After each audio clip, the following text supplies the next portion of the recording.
కొన్ని ఉన్నాయి అక్కడ వచ్చిన చిన్న ఇష్యూస్ కానీ మేజర్గా ల్యాండ్స్ ఇష్యూస్,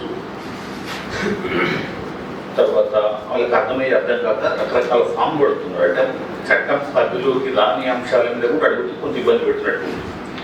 ఓవరాల్గా ఒకసారి మీతో కూర్చుంటే ఇష్యూ ఏముందో కొంత అర్థమవుతుంది. నేను కొత్తగా చెప్పాల్సిందే లేదు, మీకు తెలుసు. మనం ఈ చట్టం యొక్క లక్ష్యం అయితే మీకు తెలుసు, ట్రాన్స్పరెన్సీ, అకౌంటబిలిటీ.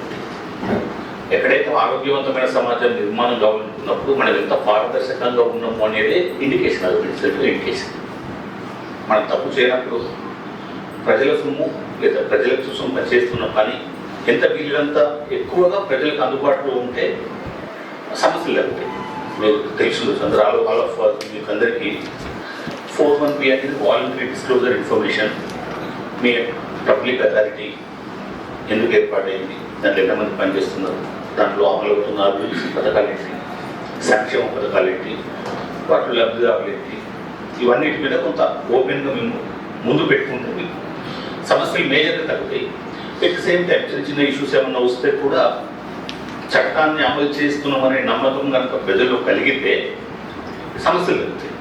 దాంట్లో భాగంగా మీకు వచ్చిన అనుభవాలు కానీ ఒపీనియన్స్ ఏమైనా ఉంటే కూడా షేర్ చేసుకున్నామనే ఉద్దేశంతో ఈ ఇంటరాక్షన్. కాబట్టి ఒకరొకరు దీన్ని ఇంట్రడ్యూస్ చేసుకుని మీ ఎక్స్పీరియన్స్ 1 minute 2 minutes అన్ని డిపార్ట్మెంట్లు ఈ 4(1)B ఎట్లాంటి సమస్యలు వస్తున్నాయి, అప్లికేషన్స్ దేని మీద వస్తున్నాయి, ఎన్ని వచ్చినాయి, ఎన్ని పోతున్నాయి, ½ minute 1 minute సరిపోకుండా మనం ½ minute కంప్లీట్ చేసుకోవచ్చు. Thank you. 1 by 1 ఒకసారి